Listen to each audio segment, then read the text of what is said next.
Hello friends, आज हम बात करेंगे कुछ स्पेशल टिप्स के बारे में। कुछ ऐसी टिप्स जो अक्सर आपके माली आपको बताते नहीं हैं मगर होती बहुत काम की हैं। तो चलिए शुरू करते हैं।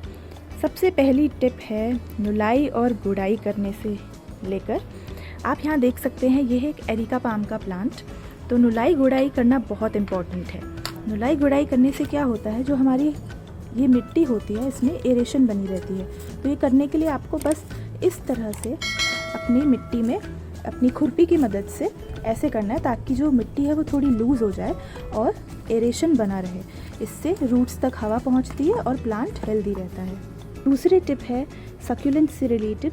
सक्यूलेंट्स जैसे आप देख सकते हैं इनकी लीव्स बहुत फ्लैशी होती है, यानी कि ये अपनी लीव्स में पानी स्टोर करके रखते हैं। जब भी पानी की कमी होती है तो ये लीव से ही अपना पानी और न्यूट्रिशन खींचते हैं।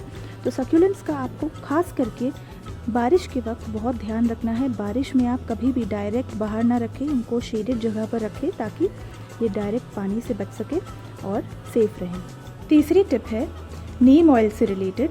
अपने सारे प्लांट्स पर स्पेशली बारिश के मौसम में तो आप ज़रूर नीम ऑयल का स्प्रे करें ताकि जो भी फालतू के इंसेक्ट्स हैं, जर्म्स हैं और जितने भी फालतू मीली बग, स्पाइडर माइट्स, ये सारे इंसेक्ट्स अफेक्ट करते हैं हमारे प्लांट को, तो नीम ऑयल का स्प्रे करें। इसके लिए आपको ये 1 ढक्कन नीम ऑयल लेना है, 1 लीटर पानी में मिक्स करके और स्प्रे कर देना है सारी पत्तियों पे। चौथी टिप ये है कि हमेशा कोशिश करें कि ज़्यादा से ज़्यादा आप नेटिव प्लांट्स इस्तेमाल करें। नेटिव प्लांट्स यानी कि जो कि इंडिया के ही प्लांट्स हैं, इंडिया में उगते हैं। जैसे कि ये है तुलसी उगाएं क्योंकि बहुत अच्छी है। ये है श्यामा पेड़, ये भी बहुत आसानी से उग जाता है, लो मेंटेनेंस होता है। तो इसको फ़ायदा ये होगा कि आपके प्लांट्स में कम से कम इन्फेक्शन होंगे, कम से कम डिजीज़ेज़ होंगी और आपके प्लांट्स हेल्दी रहेंगे। कुछ और नेटिव प्लांट्स हैं चमेली, ये है चमेली, चंपा और ये मोगरा की बेल। पांचवी टिप है अपने फ्लावरिंग प्लांट्स को रूट बाउंड रखने की। ये जैसे आप देख सकते हैं ये एक फ्लावरिंग प्लांट है, इसको हम रूट बाउंड रखेंगे लंबे समय तक तो ज़्यादा हमारी फ्लावरिंग होएगी।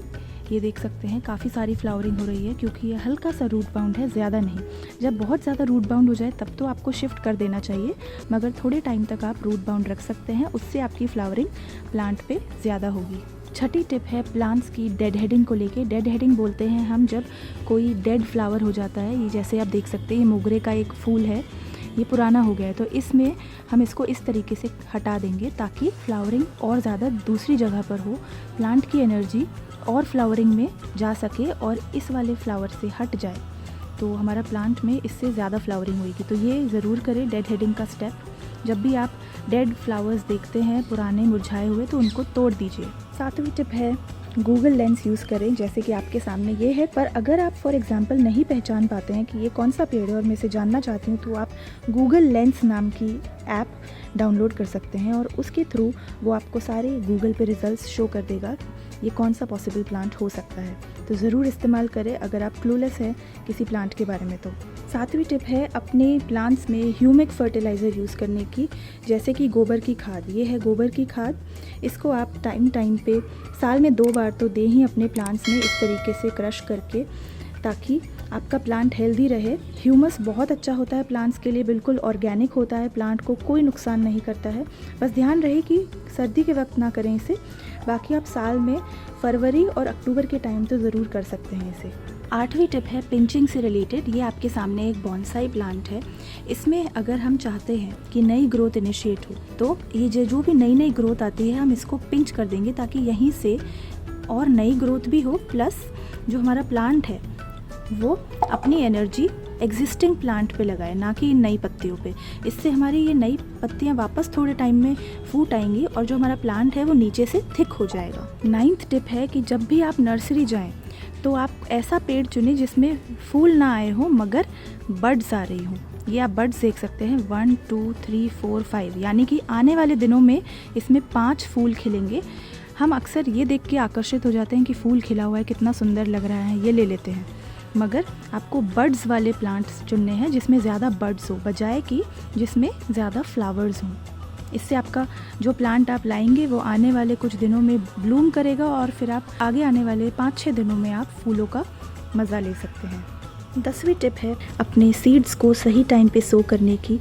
आप कभी भी मौसम बिना देखे सीड्स को ना लगाएं। हमेशा मौसम के अनुसार, सीज़न के अनुसार ही अपने सीड्स लगाएं, ताकि जो आपके प्लांट आगे जाके बनेंगे बड़े होकर वो हेल्दी रहें।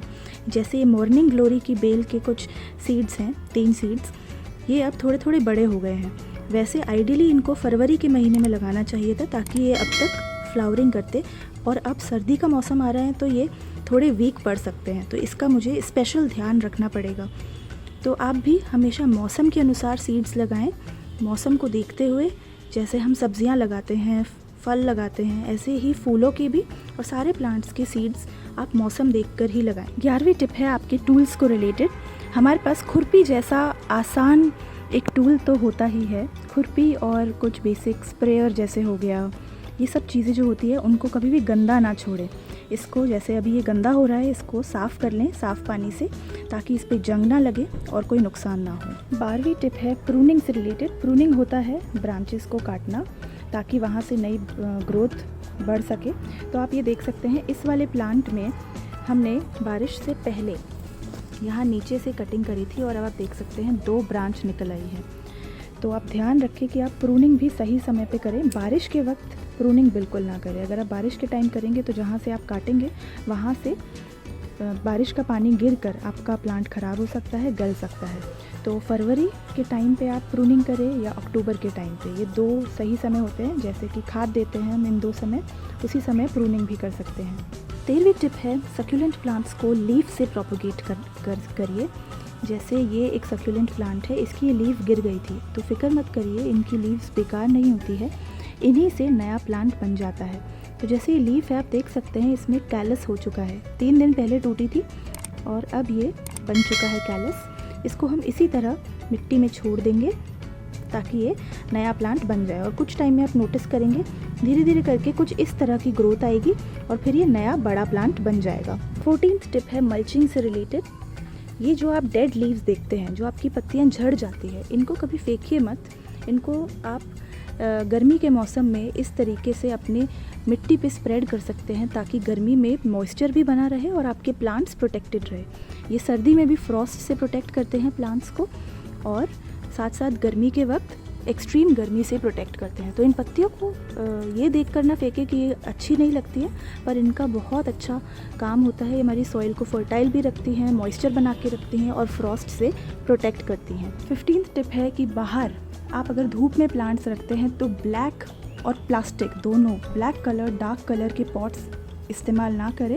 उसकी बजाय आप मिट्टी के plants, clay pots, terracotta pots का इस्तेमाल करें, क्योंकि ये ठंडे रहते हैं और एक्स्ट्रा मॉइस्चर भी एब्जॉर्ब करते हैं और ओवरऑल प्लांट को हेल्दी रखते हैं, बजाय प्लास्टिक पॉट्स के। प्लास्टिक पॉट्स बहुत गर्मी खींचते हैं और पानी भी बहुत लंबे टाइम तक बना रहता है और गर्मी भी। तो इसीलिए क्ले पॉट्स आप हमेशा प्लास्टिक पॉट के ऊपर चुनें। दोस्तों, नेक्स्ट टिप है रूटिंग हार्मोन से रिलेटेड। फॉर एग्जांपल, अगर आप ये प्लांट प्रोपेगेट कर रहे हैं, यहाँ से अगर इसको हम काटते हैं, ये रूट्स हैं, इसको अगर आप रूटिंग हार्मोन में डिप करके और फिर मिट्टी में लगाएंगे तो आपकी रूट ज़्यादा तेज़ी से डेवलप होंगी, बजाय उसके जब आप इसको खाली सिंपली सॉइल में लगा देंगे। तो रूटिंग हार्मोन का ये फ़ायदा होता है। अगर आपके पास रूटिंग हार्मोन नहीं है तो आप शहद और दालचीनी पाउडर के मिक्सचर में भी इसको डिप करके मिट्टी में लगा सकते हैं। वो भी काफ़ी हेल्पफुल होता है और इन्फेक्शन से भी दूर रखता है प्लांट को। दोस्तों, अगली टिप है, कभी भी अपने पॉट्स में ये ग्रास वाली जो मिट्टी होती है, गार्डन सॉइल, ये कभी इस्तेमाल ना करें। पॉट्स की मिट्टी अलग से लाएं, क्योंकि जो ग्रास वाली मिट्टी होती है वो आप जो प्लांट होता है उसकी रूट्स को चोक कर सकती हैं और काफ़ी सॉगी बन सकती है आपकी जो सॉइल है। ये देखिए, ये नॉर्मल सॉइल है, ये बिल्कुल हाथ से चिपकती नहीं है, मगर जो गार्डन सॉइल होती है वो बहुत ज़्यादा स्टिकी होती है। तो गार्डन सॉइल को बिल्कुल ना लगाएं प्लांट्स में, आपके प्लांट्स का ही फ़ायदा होगा।